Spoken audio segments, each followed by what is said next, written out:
지난 시간에 간증 예배 드리느라고 1시간 뛰어넘었고 이제 7장으로 들어갑니다. 다니엘 1장에서 6장까지는 역사적인 내용이에요. 꿈도 등장하고 꿈을 통한 예언도 말씀하지만은 바빌론 시대 상황적인 역사적인 흐름 속에서 나와 있고요. 7장부터는 구체적인 예언입니다. 물론 7장부터도 역사성이 무시되는 건 아니에요. 7장 1절에 벨사살 왕 원년이라는 표현도 있고 8장, 9장 모두 언제 이 환상에 나타났다는 역사적인 근거를 말하고 있습니다. 다니엘은 처음부터 끝까지 역사성을 배제하고 쓰진 않아요.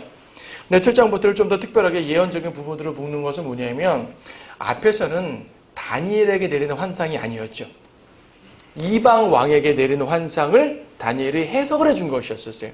물론 주님께서 알려주신 것이지만 근데 7장부터는 다니엘이 환상을 봅니다. 그리고요 6장까지는요 6장은 사자굴 얘기니까 예언이 아니고 5장까지 보게 되면 느부갓네살 왕이나 벨사살 왕이 꿈이나 어떤 현상을 보고 저게 뭐지? 하고 몰랐다는 얘기입니다. 근데 다니엘을 딱 보고 처음부터 알았죠. 주님이 알려주셔가지고 다니엘은 해석자로 등장했었어요.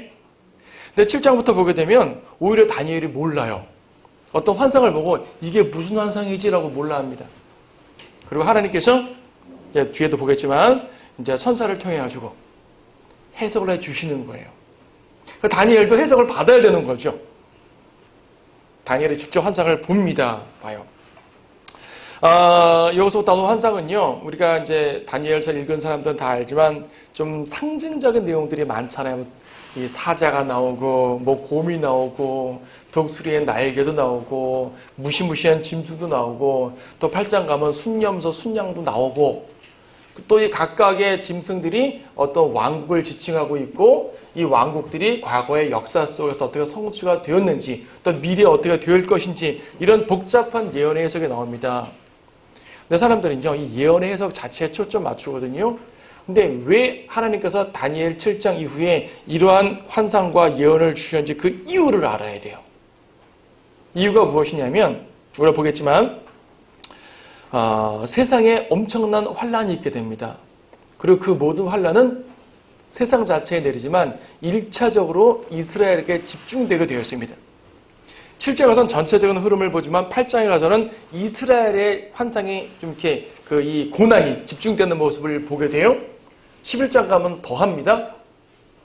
이스라엘의 이 환란들이 쫙 집중되는 모습 보이는데 그러는 가운데서 궁극적으로 하나님께서 성도들에게 승리를 가져온다는 메시지가 들어있어요. 이게 이 환상의 목적이에요. 그러니까 대환란에 엄청난 극심한 고통, 사람들이 고통에 초점을 맞추는 것이에요. 언제 무슨 일이 벌어지고 지금 뭐 이 유럽이 어떻게 움직이고 미국이 어떻게 움직이는 거 보니까 어떤 일이 벌어질 것이고 막 얘기하잖아요. 그것도 뭐 필요하죠. 그런 것이 필요한 이유는 주님이 곧 오시는 것이 가깝다라든지 성경 말씀의 사실이다라는 것을 이제 제시해 주기 때문에 중요하긴 하지만 본질을 놓치면 안 됩니다. 본질은 이 모든 걸 통해서 하나님께서 승리하시고 성도들에게 승리와 위로를 주신다는 게 핵심이에요. 근데 그 과정은 또 엄청나다는 얘기예요. 그래서 다니엘의 이 환상들은요, 그 과정과 결론을 다 말하는데요. 여러분들은 결론을 먼저 염두에 두고 이 환상을 봐야 됩니다. 여러분 요한계시록도 그렇잖아요. 여러분 요한계시록 보게 되면 사람들이 어려워하는 이유가 무슨 뭐 호리병에서 뭐가 쏟아지고 천사가 나팔을 불고 뭐 세계 3분의 1이 죽고 뭐 이런 얘기 나오니까 엄청나잖아요. 뭐 물이 피가 되고 뭐 끝없이 깊은 구렁에서 이상한 것들이 막 올라오고 말입니다. 이게 뭐지? 적그리스도는 어떻지? 짐승의 표가 뭐지? 바코드가 짐승의 표인가? 베르칩의 짐승의 표인가? 이런 말 많이 하잖아요. 근데 요한계시록 핵심이 뭡니까? 요한계시록 핵심은요, 저 뒤에 19장, 20장, 21장, 22장이에요.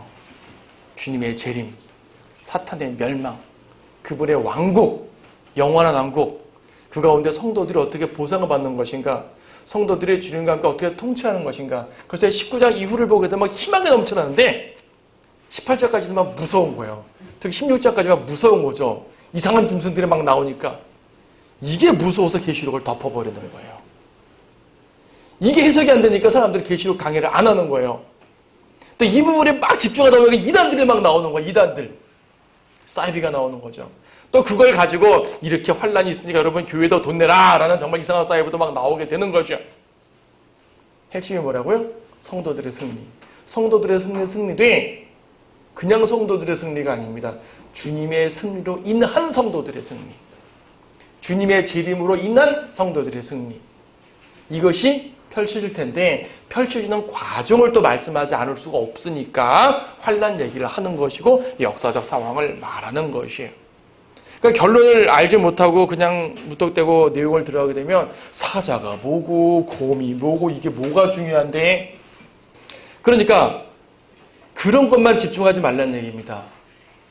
여러분이 결론을 알고 보게 되면은 이래서 이 말씀을 하셨구나가 알게 되죠. 그러면 공부도 좀 더 재미있게 할 수가 있겠지요. 자, 그런 의미로 봅시다. 바빌론의 벨사살 왕 원년에 다니엘이 자기 침상에서 한 꿈을 꾸고 머릿속에 환상들을 바꿔서 그가 그 꿈을 기록하고 그 일들의 실상을 말하니라. 자, 다니엘이 직접 환상을 봤다고 말합니다. 그리고 기록을 했습니다. 다니엘은 보통 다른 선지자들은 말로써 예언을 하는데 이분은 주로 글로써 예언을 했어요. 다니엘의 말한 부분도 앞에 몇 번 나오지만 다니엘의 큰 틀은 글로 예언을 하는 겁니다. 2절 다니엘이 고하여 말하였더라. 내가 밤에 환상을 보았는데 보라 하늘에 네 바람이 큰 바다로 불어닥치더니 큰 짐승들 넷이 그 바다에서 올라오는데 서로 다르더라. 자, 큰 바다. 성경에서요, 큰 바다 하게 되면은 항상 지중해를 말합니다. 뭐 오늘날 세계적 관점으로 보게 되면 태평양이 제일 크지 않아요? 인도양 크고 대서양 크고. 근데 이 당시에 이스라엘을 중심으로 말하는 것이니까 지중해가 큰 바다예요. 그래서 큰 바다 하게 되면은 구약에서는 무조건 지중해로 보면 됩니다. 그럼 지중해와 연관돼서 하늘에 네 바람이 불어닥치는데 3절에서는 그 네 바람을 큰 짐승들 넷이라고 묘사합니다. 그러니까 하늘에 네 바람이라는 얘기는 어떤 네 개의 세력이 등장한다는 것 같은 느낌이 들죠? 그것이 네 짐승으로 말하고 뒤에 해석을 직접 해주시는데 15절부터 이후가 해석인데요. 쭉 보게 되면은 이 네 짐승은 네 왕국임을 또 알게 됩니다. 대왕국. 앞에 느부갓네살의 꿈에서는 금머리, 은가슴 하면서 쭉 나왔었죠. 금머리가 바빌론이었고 은가슴이 페르시아였고 놋배가 그리스고 철다리가 로마고 10발가락이 이제 마지막 제국이었던 것을 보게 됐습니다. 여기에 네 짐승이 나오죠. 사자, 4절에 사자, 5절에 곰, 6절에 표범, 7절에는 짐승 이름이 나오지 않았습니다. 짐승 이름은 나오지 않았는데 그냥 두렵고 무서우며 힘이 매우 센 짐승이라고만 나와요. 짐승 이름이 안 나옵니다. 그래서 그냥 편의상 무서운 짐승이라고만 붙여봤습니다. 네 짐승. 그냥 편하게 그렇게 줄여서 말하는 것이에요. 2장에서 느부갓네살의 꿈과 연관해가지고 머리가 바빌론부터 시작하니까 똑같이 사람들은 바빌론으로 봐요. 사자가 바빌론, 곰이 페르시아, 표범이 그리스, 무서운 짐승이 로마다라고 생각을 보통 많이 합니다. 아닌 게 아니라 바빌론이 금머리니까 가장 강했다 그랬잖아요. 그래서 사자가 제일 강하죠. 사자 보니까 사자가 없고 독수리의 날개가 됩니다. 이 들짐승 중에서는 사자가 제일 강하고 날짐승 중에서는 독수리가 제일 강한데 합성되어 있어요. 그러니까 이제 왕 중의 왕은 바빌론 느부갓네살이라고 말했으니까 이걸 바빌론으로 보는 게 자연스럽기 때문에 이렇게 보통 봅니다. 근데 문제가 있어요. 7장 1절 보니까 벨사살 왕 원년의 꿈을 꿨어요. 벨사살 왕은 바빌론이 멸망할 때의 왕입니다. 마지막 왕이에요. 그리고 17절 보니까 이 커다란 네 짐승은 땅에서 일어날 미래형 그렇죠? 일어날 네 왕이라 그랬습니다. 그러니까 바빌론의 마지막 왕 때에 앞으로 나타날 왕이다 라고 말하면 바빌론이 포함되는 거예요? 안 포함되는 거예요? 안 포함돼야죠. 그렇죠? 바빌론의 마지막 왕에게 하는 말이 앞으로 나타날 왕이다라고 말하면 바빌론은 빼고 봐야 될 거 아니에요. 그렇게 보게 되면은 사자는 페르시아가 되는 겁니다. 근데 아직도 수많은 전천년 유지자들은 사자를 바빌론으로 보고 그 곰을 페르시아로 봐서 해석을 쭉 해요. 그도 그런 것이 여기서 묘사된 내용들이 또 많이 또 맞아요. 많이 맞아요. 근데 일단 우리는 본문에서 벨사살 왕 원년에 했고 그 다음 나라부터라고 말하면 페르시아라고 보던 게 합당하죠. 자, 그리고요 또 2절에 보니까 밤에 환상을 봤다고 그래. 밤이 몇 번 강조됩니다. 밤하게 되면은 영적으로 교회 시대를 말하거든요. 그래서 이제 이 역사적으로나 교리적으로는 페르시아, 그리스, 로마라고 보는 게 맞는데 영적으로 적용해 보니까 교회 시대에 해당되는 나라 없을까? 살펴보니까요. 또 나와요. 교회 시대의 사자와 연관된 나라는 누가 봐도 영국이에요. 영국은 일단 자기들의 문양 자체가 사자입니다.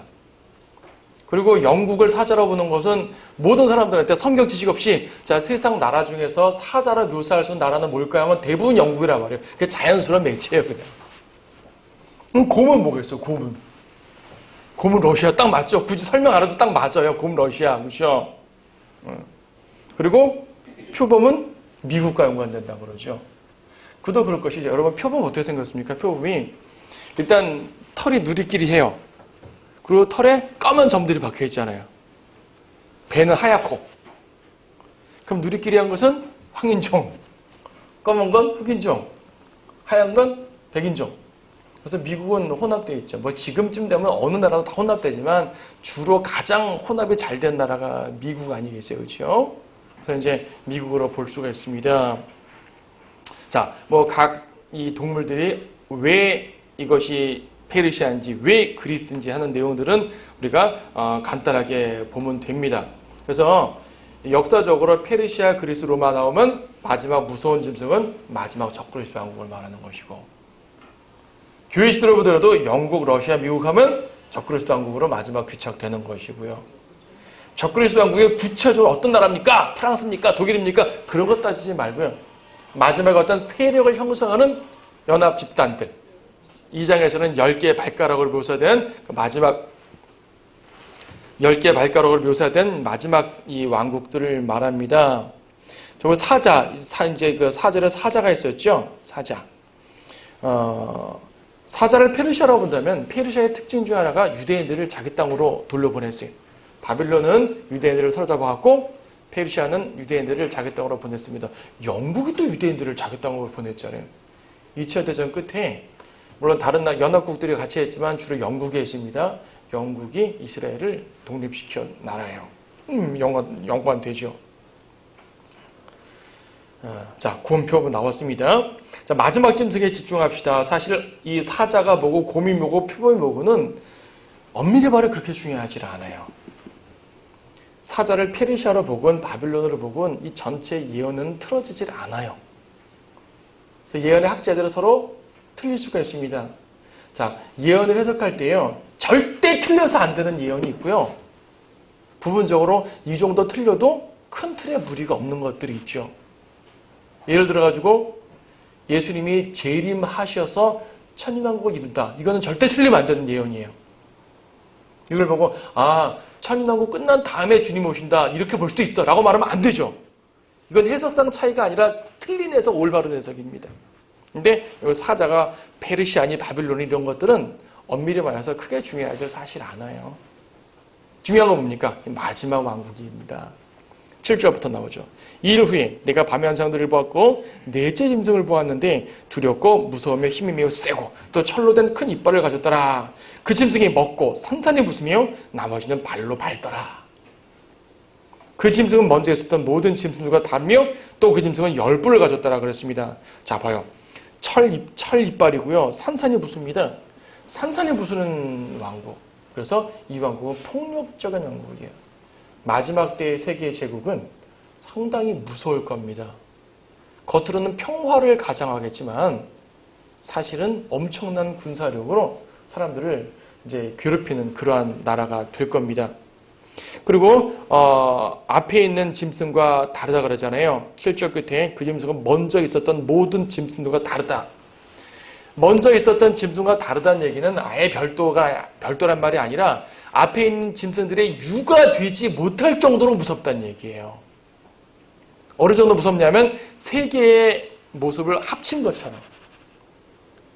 자, 지중해로 올라오는 4개의 짐승 중에서 마지막 짐승이 핵심인데 이 마지막 짐승에 대해서 요한계시록 13장이 뭐라고 묘사하는지 봅시다. 요한계시록 13장 말씀.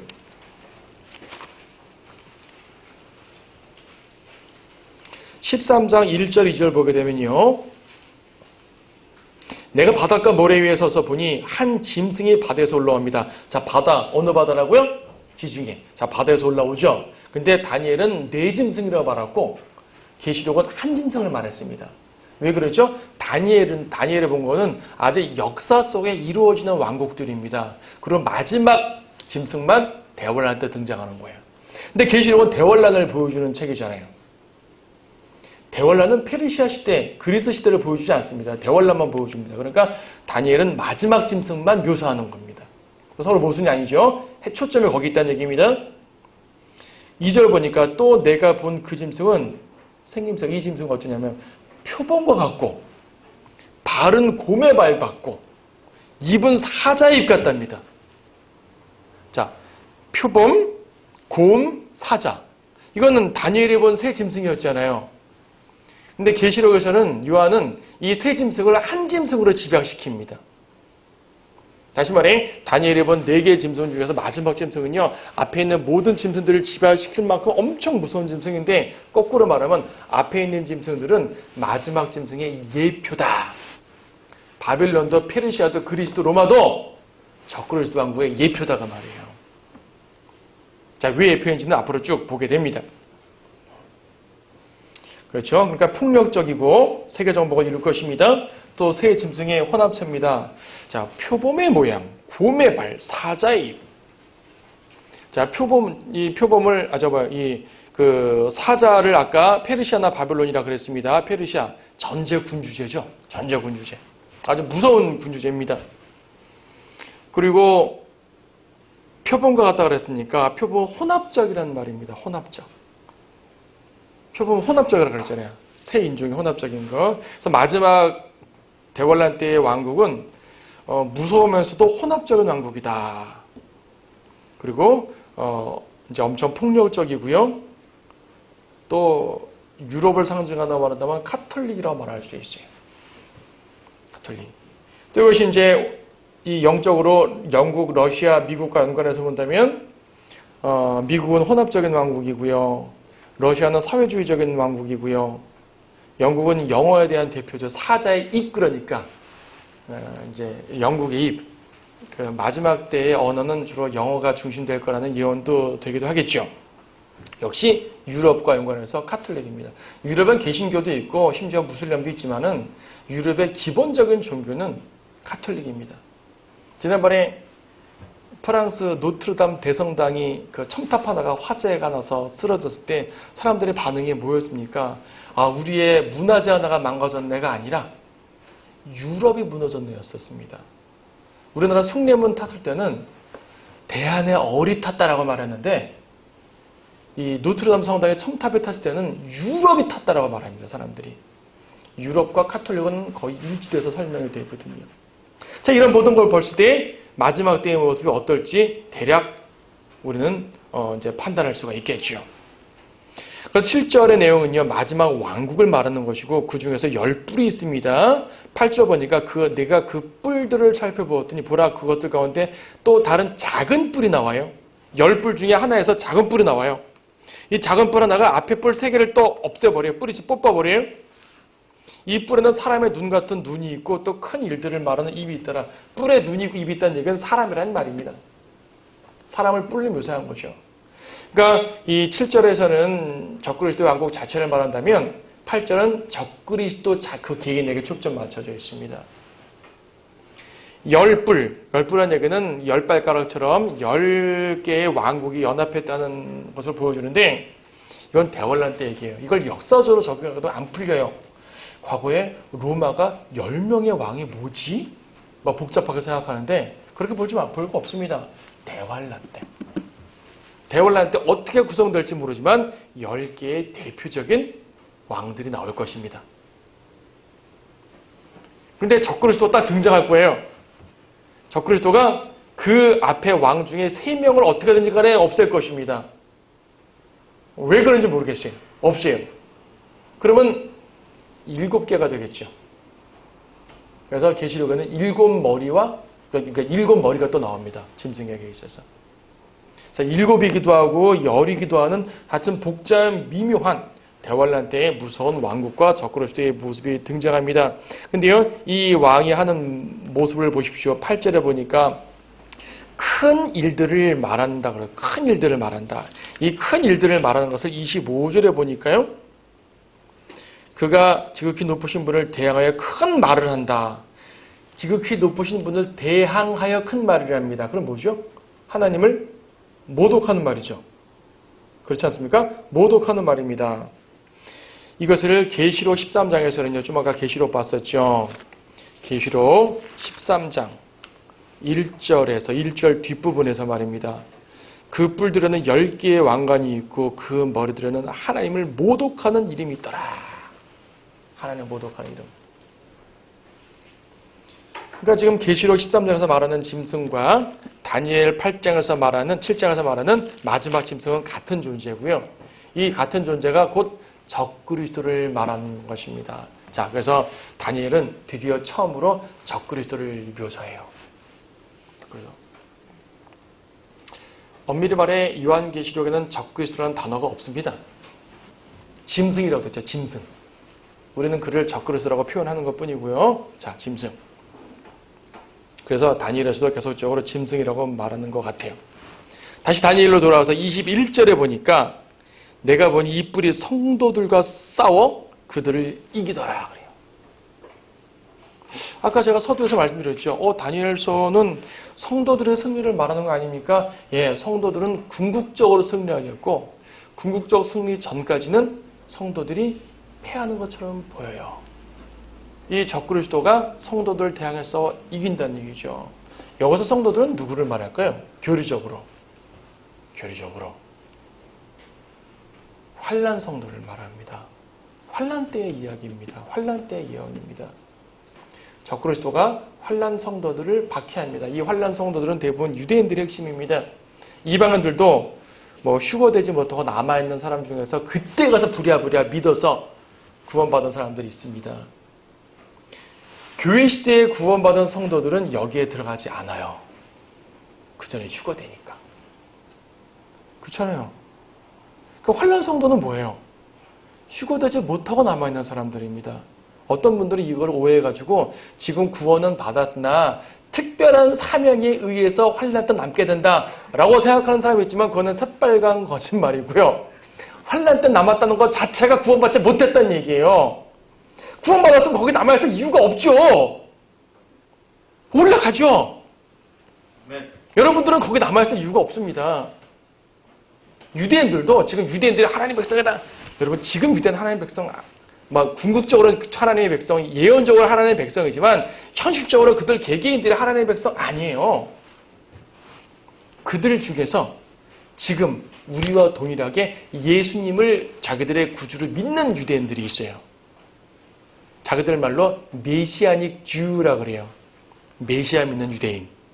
메시아닉 주라 그러는데 그들은 우리랑 똑같이 교회예요, 교회. 우리랑 똑같이 휴거돼요. 안 남아요. 우린 유대니까 대원할 때 남아. 아니요, 다 올라 휴거됩니다. 교회 시대에 예수님을 구주로 영접하는 사람은 유대인이든 이방인이든 관계없이 휴거됩니다. 근데 대원할 때 남았다는 이것 자체가 교회 시대 때 믿지 않았다는 얘기예요. 교회는 다녀도 믿지 않았던 사람들. 그러니까 교회 다니면서 구원받지 않은 사람들은 그때 가서 좀 알겠죠. 그때 그게 그 말이었구나.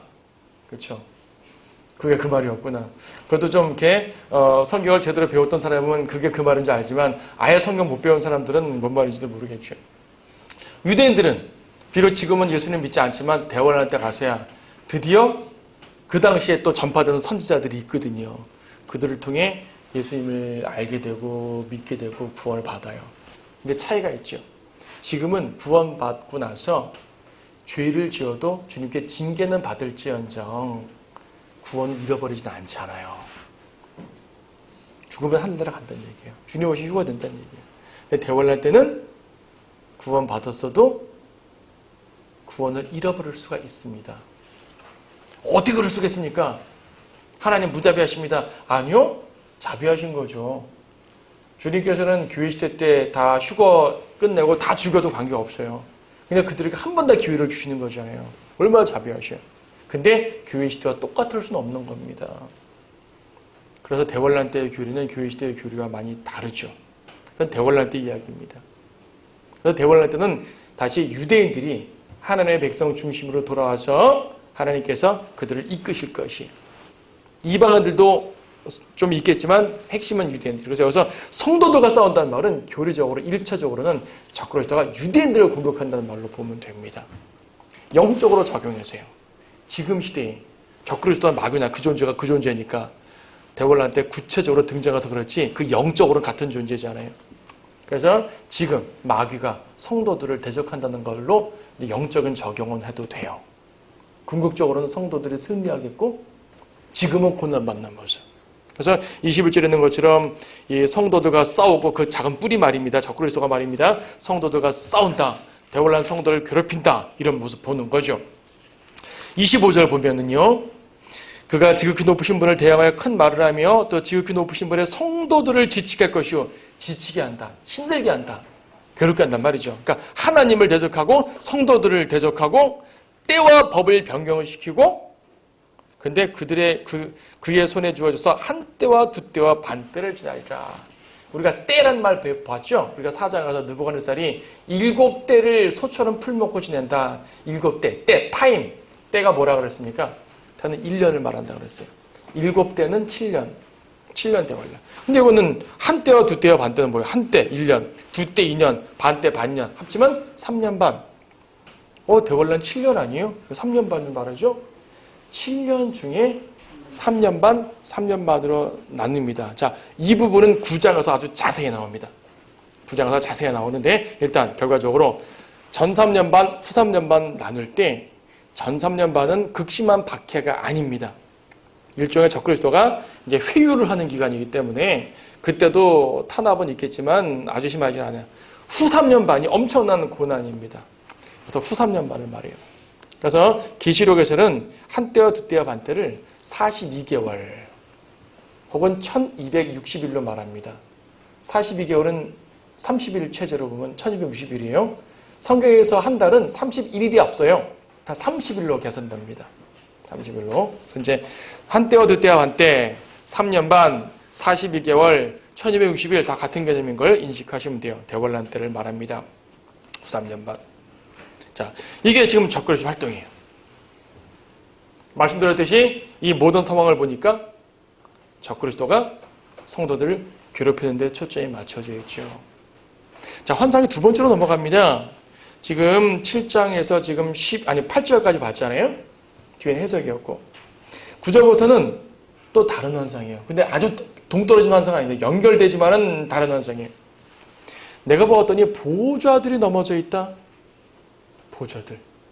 자, 환상이 좀 뭔가 좀 이렇게 분위기가 전환되죠. 자, 보좌들은 뭐예요? 왕들이 앉아 있죠. 왕들이 앉아 있는 보좌가 넘어올 때입니다. 그럼 무슨 말입니까? 왕국이 무너졌단 말 아니겠어요? 왕들의 권세가 꺾였다는 얘기예요. 갑자기 왕이 왜 나오죠? 보좌가 왜 나오죠? 앞에는 열불을 말하는 거예요, 지금. 열불. 세상을 좌지우지했던 열불. 열불이요, 대환란 때의 열 왕국을 말하지만 이것은 전 세계를 좌지우지하는 왕국들입니다. 대환란 때의 그 특별한 왕국은 전 세계에 대한 지배권을 갖는 아주 엄청난 왕국인데 그 왕국의 왕들이 무너졌다 그래요. 보좌들, 보좌 하나가 아니라 이 보좌들이에요. 여러 보좌들입니다. 큰 틀에서 말하면 세상 권세 자체가 무너지는 걸 말하기도 합니다. 세상 권세 자체. 여러분 계시록 11장 15절 말씀 보시게 되면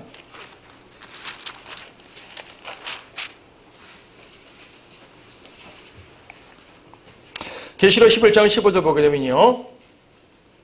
그 후에 일곱째 천사가 나팔을 부니 하늘에서 큰 음성에서 말하기를 이 세상의 나라들이 우리 주와 그의 그리스도의 왕국들이 되어서 그분이 영원 무궁토록 통치하시리라 그랬죠.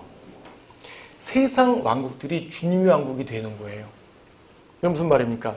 주님이 재림하셔서 세상 왕국들을 무너뜨리고 그 모든 왕국들을 주님의 왕국으로 흡수해버리는 거죠. 대한민국, 일본, 중국, 미국, 필리핀, 러시아, 영국, 프랑스, 독일 할 거 없이 세상의 모든 나라들이 우리 주와 그의 그리스도의 왕국으로 바뀐다는 얘기입니다.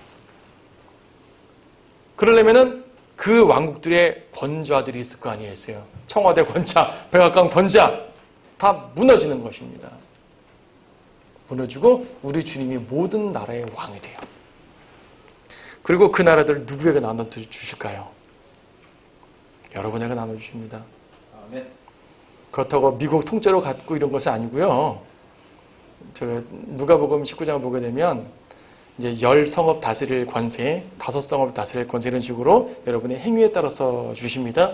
구원은 행위에 따라 받는 게 아니지만 상급은 행위에 따라 받기 때문에 여러분들이 어떤 분은 큰 지역을 통치할 것이고 어떤 분은 작은 지역을 통치할 것입니다. 어쨌든 주님이 새로운 왕국으로 재편할 텐데 재편하려면 먼저 왕국들이 무너져야 될 거 아니겠어요? 그렇죠? 대한민국이라는 지형은 존재하겠지만 그 권세를 맡기는 거예요. 미국이라는 지형은 존재하겠지만 권세가 바뀌는 것이에요. 유럽이라는 지형은 존재하지만 권세가 바뀌는 것이에요. 특히 마지막 10왕국들이 권세가 바뀌어버립니다. 무너뜨리는 것이에요. 그래서 이것을 심판사교환상이라고 제목 붙일 수가 있어요. 심판상. 다시 보세요. 9절. 내가 보았더니 보좌들이 넘어져 있고 옛날부터 계신 분이 앉으셨는데 옛날부터 계신 분 누굴까요? 옛날부터 계신 분. 누군지 모르겠는데 이어지는 묘사를 보세요. 그분의 옷은 눈같이 익고 그분의 머리털은 순전한 양모 같더라. 그분의 보좌는 불타는 불꽃 같고 그 바퀴는 타는 불 같더라. 예수님의 모습이, 그러니까 이 옛날부터 계신 분의 모습이 아주 희고 빛나고 거룩하고 영광스러운 모습이죠. 베드로는 변형산에서 예수님이 흰모습, 해와 같이 흰모습을 변한 걸 보았습니다. 요한계시록 1장에서 사도 요한도 재림하신 예수님, 영광 중에 계신 예수님을 그렇게 비슷하게 묘사했죠. 예수님을 말하는 것이요. 예수님이 다 계시고 세상 보좌들이 넘어져 있고 예수님의 보좌 홀로 위대하고 위엄 있게 서 계시고요. 10절에 보니까 불같은 강이 흘러 그분 앞에 나오니 수백만 명의 그분을 섬기고 수천만 명의 그분 앞에 섰는데 심판이 준비되었고 책들이 펼쳐졌더라. 그럼 나머지 왕들은 다 뭐 되는 것이? 심판 앞에 쫙 서는 거죠. 자, 그래서 지금 앞에서는 첫 번째 환상에서는 이 세상 왕국이 막 무섭게 흘러가고 마지막 적그리스도 왕국이 괴롭히고 근데 9절에서 환상을 봅니까? 그 모든 왕국들이 다 정리되고요. 주님 홀로 딱 앉게 되면 세상 모든 왕국들과 사람들은 심판대 앞에 서게 된다는 모습을 보게 됩니다. 여기서부터 승리가 들어가는 것이에요. 이 승리의 모습을 또 쫙 설명합니다. 이 승리의 모습을 설명하려면 또 시간이 많이 되니까 오늘 여기까지만 보도록 합니다. 자, 핵심이 뭐라고요? 주님께서는 성도들을 고난 가운데 내버려 두지 않습니다. 성경에 수많은 구절들을 보더라도요. 성도들은 고난에 처한다는 말씀이 꽤 많잖아요. 여러분들이 고난에 처한다는 말씀 읽게 되고 설교 듣게 되면 솔직히 얘기해서 어떻습니까? 아휴, 우리 저거는 언제 끝납니까? 왜 우리는 고난만 받아야 돼요? 왜 믿는 사람들은 고난만 받아야 되죠? 차라리 안 믿는 사람들은 더 좋은데 말입니다. 이런 생각할 수 있잖아요. 왜 목사님은 설교할 때마다 고난만 하십니까? 이거는 과정일 뿐이에요. 결론은 승리입니다. 우리를 괴롭혔던 모든 자들은 무너질 것입니다. 사실은 우리를 괴롭힌 자가 무너지는 것이 아니라 주님을 괴롭힌 자들이 무너지는 것이면은 우리가 주님께 붙어있기 때문에 같은 개념으로 이해할 수가 있죠. 주님의 승리는 곧 성도들의 승리입니다. 뒤에 다음 시간에 보겠지만요. 주님이 승리하신 건데 다니엘 7장의 언어는 여러 구절들에서 성도들의 승리를 관점으로 기록을 하고 있어요. 주님이 승리한 거예요. 성도들 한 거 없어요. 근데 성도들의 승리라는 관점으로 기록을 하고 있다는 얘기예요. 우리 주님은 그런 분입니다. 십자가의 승리도 그분 홀로 이루시고 성도들에게 구원을 가져다 주셨고요. 재림의 승리도 주님 홀로 이루시고 그 공을 성도들에게 돌려주시는 것이에요. 우리가 한 게 뭐 있다고 말입니다. 십자가에서도 우리 한 거 아무것도 없어요. 구원받을 때도 한 거 아무것도 없습니다. 재림 때도 우리 한 거 아무것도 없습니다. 여러분 재림 때 뭐 할 것 같아요? 주님 따로 신발 타고 뒤에 따라오는 것밖에 없어요. 주님이 다 멸하십니다. 우린 별로 아무것도 없어요. 근데 주님은 우리에게 그 승리를 주신다는 얘기입니다. 세상에 이런 왕이 어디 있어요? 다른 왕들은 병사들의 공을 대장이 가로채는데 말입니다. 장군들의 공을 왕이 가로채는데 말입니다. 우리 주님은 거꾸로입니다. 그래서 우리는 그런 주님을 믿는 성도들이라는 사실에 감사하고 주님께 영광 돌리시기 바랍니다. 아멘.